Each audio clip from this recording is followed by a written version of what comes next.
শ্রোতা বন্ধুরা, স্বাগতম জীবনের পাঠশালা অডিও বুক চ্যানেলে। আজ আমরা আপনাদের জন্য নিয়ে এসেছি বিশ্বের অন্যতম জনপ্রিয় বই দ্য অ্যালকেমিস্ট, লেখক পাওলো কোয়েলহো। এই বইটি শুধু একটি কল্পকাহিনী নয়, বরং এটি জীবনের একটি দিশারি। এতে আছে স্বপ্নকে অনুসরণ করার শক্তি, আত্মবিশ্বাস, ধৈর্য এবং বিশ্বাসের গল্প। প্রিয় শ্রোতা বন্ধুরা, আপনাদের ভালোবাসা আর সহযোগিতাই আমাদের সবচেয়ে বড় অনুপ্রেরণা। যদি এই চ্যানেলের কন্টেন্ট আপনাদের ভালো লেগে থাকে, তবে অনুরোধ রইল, চ্যানেলটি সাবস্ক্রাইব করুন, ভিডিওটি লাইক দিন আর প্রিয়জনদের সঙ্গে শেয়ার করুন। মূল কাহিনী। গল্পের কেন্দ্রবিন্দুতে আছেন এক তরুণ মেষপালক সান্তিয়াগো। তার জীবনের এক অদ্ভুত স্বপ্ন তাকে যাত্রায় পাঠায় মিশরের মরুভূমি পেরিয়ে ধনরত্ন খুঁজতে। কিন্তু এই যাত্রা কেবল বাহ্যিক নয়, বরং অন্তরের যাত্রা। এই কাহিনীতে আমরা শিখি, জীবনের সবচেয়ে বড় ধন লুকিয়ে থাকে আমাদের ভেতরে। স্বপ্ন পূরণে যখন আমরা এগিয়ে যাই, তখন মহাবিশ্ব আমাদের পাশে দাঁড়ায়। ভালোবাসা, ধৈর্য এবং সাহস, এগুলোই আমাদের জীবনের সত্যিকারের সঙ্গী।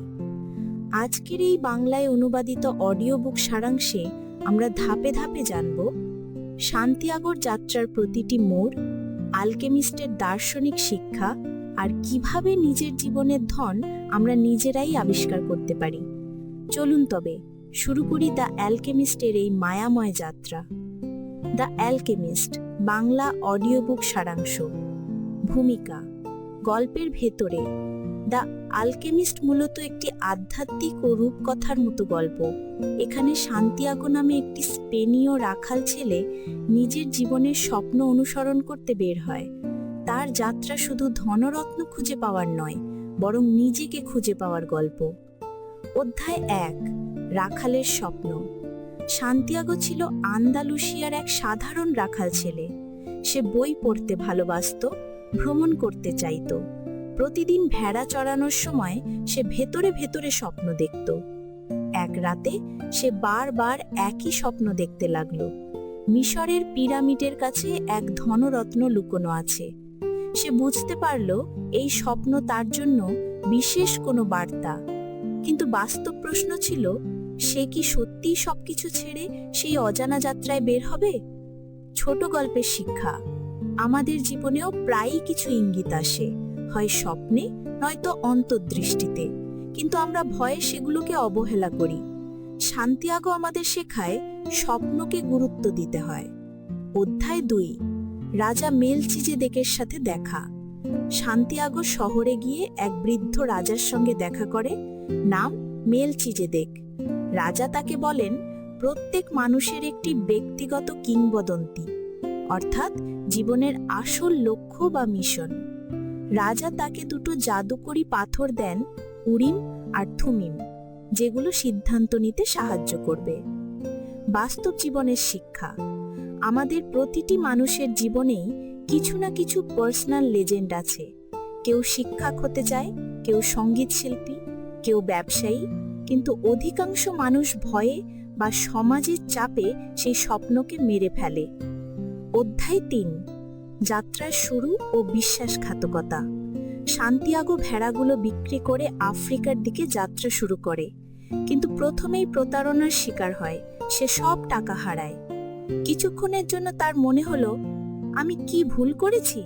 কিন্তু পরে সে সিদ্ধান্ত নেয় ভাগ্যের উপর রাগ না করে নতুন করে শুরু করবে। শিক্ষা। প্রত্যেক যাত্রার শুরুতেই বাধা আসে, আমাদের পরীক্ষা করা হয়, আমরা সত্যিই কি আমাদের স্বপ্নের জন্য লড়তে প্রস্তুত? অধ্যায় 4, কাঁচের দোকানে কাজ। সান্তিয়াগো একটি কাঁচের দোকানে কাজ পায়। শুরুতে সে হতাশ হলেও পরে দোকানকে নতুনভাবে সাজিয়ে গ্রাহক বাড়ায়। এই অভিজ্ঞতা তাকে শেখায়, স্বপ্নের পথে প্রতিটি ধাপ মূল্যবান। ছোট গল্প। সান্তিয়াগো দোকানির কাছে প্রস্তাব দিল, চল পাহাড়ে কাঁচের কাপ বিক্রি করি। দোকানি প্রথমে রাজি হননি, পরে সম্মত হলেন। এতে দোকানের ব্যবসা বেড়ে গেল। এখান থেকে সান্তিয়াগো বুঝল, উদ্ভাবন, সাহস আর পরিশ্রম দিয়ে কঠিন পরিস্থিতিকেও সুযোগে পরিণত করা যায়। অধ্যায় 5 মরুভূমির পথে। কাঁচের দোকান থেকে কিছু টাকা জমিয়ে সান্তিয়াগো সিদ্ধান্ত নেয় সে আবার তার স্বপ্নের পথে যাত্রা করবে। এবার সে মরুভূমি পেরোবে, কারণ ধনরত্ন লুকানো আছে মিশরের পিরামিডের কাছে। মরুভূমি ছিল নিষ্ঠুর, বিপজ্জনক ও অনিশ্চিত, কিন্তু সান্তিয়াগো বুঝতে পারল স্বপ্নের পথে সহজ রাস্তা নেই। প্রতিটি কষ্টই এক একটি শিক্ষা। ছোট গল্প। মরুভূমিতে সান্তিয়াগো প্রথমবার দেখল ঝড় বালি। তার ভেতরে ভয় জেগে উঠল, কিন্তু সে নিজেকে বলল, ঝড় আমাকে ধ্বংস করতে আসেনি, বরং আমাকে শক্ত হতে শেখাতে এসেছে। অধ্যায় 6 ইংরাজ ভ্রমণকারী। মরুভূমির পথে সান্তিয়াগোর দেখা হয় এক ইংরাজ ভ্রমণকারীর সাথে। ইংরাজ অ্যালকেমি নিয়ে গবেষণা করছিল।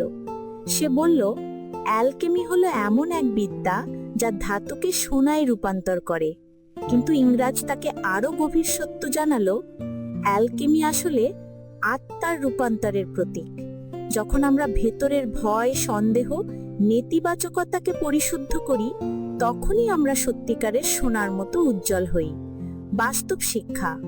প্রতিটি মানুষের ভেতরে অ্যালকেমিস্ট আছে, যে ভয়কে শক্তিতে, ব্যর্থতাকে শিক্ষায় আর অন্ধকারকে আলোতে রূপান্তর করতে পারে। অধ্যায় 7 মরুভূমির ভালোবাসা, ফাতিমা। সান্তিয়াগো এক মরুদ্যানের কাছে পৌঁছায়, যেখানে তার দেখা হয় এক সুন্দরী মেয়ে ফাতিমার সাথে। সান্তিয়াগো তার প্রেমে পড়ে যায়, কিন্তু ফাতিমা তাকে বলে, যদি তুমি সত্যিই আমাকে ভালোবাসো, তবে তোমার স্বপ্ন পূরণ করতে যেও। স্বপ্ন পূরণ করলে তবেই তুমি সত্যিকারের আমার হবে। ছোট গল্পের শিক্ষা। প্রেম অনেক সময় আমাদের থামিয়ে দেয়, কিন্তু সত্যিকারের ভালোবাসা আমাদের আটকায় না, বরং আমাদের স্বপ্ন পূরণের পথে এগিয়ে দেয়। অধ্যায় 8 আলকেমিস্টের সাথে দেখা। মরুভূমির গভীরে সান্তিয়াগোর দেখা হয় এক রহস্যময় মানুষের সাথে, আলকেমিস্ট। আলকেমিস্ট তাকে শেখায়, তোমার হৃদয়ের কথা শোনো, কারণ হৃদয়ই মহাবিশ্বের সাথে যুক্ত। ভয় হলো সবচেয়ে বড় বাধা। মৃত্যু নয়, ব্যর্থতাও নয়, বরং ভয়ই আমাদের থামিয়ে দেয়। যখন আমরা সত্যি কিছু চাই, তখন পুরো মহাবিশ্ব আমাদের সাহায্য করতে একজোট হয়। বাস্তব উদাহরণ। যেমন একজন ছাত্র যদি সত্যিই ডাক্তার হতে চায়, তবে সে হাজারো বাধার সত্ত্বেও সেই লক্ষ্য পূরণের সুযোগ নিজে নেবে। শিক্ষা। যখন আমরা আমাদের ভেতরের সম্ভাবনায় বিশ্বাস করি, তখন প্রকৃতি আমাদের সাহায্য করে। অধ্যায় 10 মরুভূমির পরীক্ষা। আলকেমিস্টের সাথে শিক্ষালাভের পর সান্তিয়াগো বুঝল, ধন খোঁজা মানে শুধু সোনারূপা পাওয়া নয়, বরং নিজেকে চেনা। তবুও সে মিশরের পিরামিডের পথে যাত্রা করল। যাত্রাপথ ছিল বিপদে ভরা। মরুভূমির ডাকাতরা তাকে আক্রমণ করে। তারা তার সাথে থাকা স্বর্ণ ও জিনিসপত্র নিয়ে যায়। শেষমেশ ডাকাতরা তাকে প্রায় মৃত্যুর মুখে ফেলে রেখে যায়। কিন্তু ঠিক সেই সময়ই সান্তিয়াগো মনে করল আলকেমিস্টের শিক্ষা, সত্যিকারের ধন তোমার ভেতরেই আছে। অধ্যায় 11 পিরামিডের ছায়ায়। অবশেষে সান্তিয়াগো পৌঁছালো মিশরের পিরামিডের সামনে। সে হাঁটু গেড়ে বসে কাঁদতে লাগলো, আমি এখানে পৌঁছালাম, এখন আমার ধন কোথায়? সে পিরামিডের বালির নিচে খুঁড়তে লাগলো। ঘন্টার পর ঘন্টা খুঁড়েও কিছুই পেল না। তখন আবার ডাকাতরা এসে তাকে মারধর করে। তাদের মধ্যে একজন ঠাট্টা করে বলল, তুই কি বোকা নাকি? আমি স্বপ্নে দেখেছিলাম এক স্পেনের পুরানো গির্জায় একটা গাছের নিচে ধন লুকোনো আছে, কিন্তু আমি তো এতদূর মরুভূমি পেরিয়ে যাইনি। তুই পাগল, এত কষ্ট করে এখানে চলে এসেছিস। সেই কথাগুলো সান্তিয়াগোর মাথায় বজ্রপাতের মতো আঘাত করল। অধ্যায় 12 সত্যিকারের ধনের খোঁজ। সান্তিয়াগো বুঝল, ধন আসলে ছিল তার নিজের দেশ স্পেনে, সেই পুরনো গির্জার গাছের নিচে। সে আবার দীর্ঘ পথ পাড়ি দিল, ফিরে গেল নিজের জন্মভূমিতে। গির্জার ভাঙা দেয়ালের কাছে এসে সে খুঁড়তে লাগলো, আর অবশেষে সে পেল একটি সোনার বাক্স, যেখানে ছিল সোনা, রত্ন ও অমূল্য সম্পদ। কিন্তু সান্তিয়াগোর চোখে তখন সেই রত্নের চেয়ে বড় ছিল আরো একটি সত্য, যাত্রার পথে প্রতিটি শিক্ষা, প্রতিটি কষ্ট, প্রতিটি ভালোবাসা ও অভিজ্ঞতাই ছিল প্রকৃত ধন। অধ্যায় 13, আসল শিক্ষা। সান্তিয়াগোর গল্প আমাদের শেখায় স্বপ্ন অনুসরণ করা সবচেয়ে বড় সাহস। আমরা যদি হৃদয়ের কথা শুনি, তবে মহাবিশ্ব আমাদের পাশে দাঁড়ায়। ধন দূরে নয়, ভেতরে। আমরা প্রায়ই মনে করি জীবনের সুখ বা সফলতা বাইরে কোথাও লুকিয়ে আছে, অথচ সত্য হলো সব উত্তর রয়েছে আমাদের মনের ভেতরে। যখন আমরা স্বপ্নকে অনুসরণ করি, তখন প্রতিটি অভিজ্ঞতা, প্রতিটি ব্যর্থতা আর প্রতিটি আনন্দই হয়ে ওঠে ধনের অংশ। জীবনের শিক্ষা। ভয়কে জয় করে সামনে এগোনোই আসল সাহস। হৃদয়ের কণ্ঠস্বর শুনতে পারাই সবচেয়ে বড় জ্ঞান। ভালোবাসা কখনো আমাদের থামায় না, বরং ডানা মেলে উড়তে সাহায্য করে। বন্ধুরা, এই অডিও বুকের মাধ্যমে আশা করি আপনারাও নতুন করে ভাবতে পারবেন আপনার স্বপ্ন কি, আপনার ভেতরের ধন কোথায় লুকিয়ে আছে। মনে রাখবেন, যখন আপনি সত্যি কোনো কিছু চান, তখন পুরো মহাবিশ্ব আপনাকে তা পেতে সাহায্য করে। এই ছিল দ্য অ্যালকেমিস্ট এর বাংলা অডিও বুক সারাংশ। আরও অনুপ্রেরণামূলক বইয়ের অডিও বুক পেতে সাবস্ক্রাইব করুন আমাদের চ্যানেল জীবনের পাঠশালা। বন্ধুরা, এই অডিও বুকটি যদি আপনাদের ভালো লেগে থাকে, তবে অবশ্যই সাবস্ক্রাইব বাটনে ক্লিক করুন, লাইক দিন, আর আপনার প্রিয়জনদের সঙ্গে শেয়ার করতে ভুলবেন না। আপনাদের সমর্থন আমাদের আরও অনুপ্রাণিত করবে নতুন নতুন ভিডিও নিয়ে আসতে।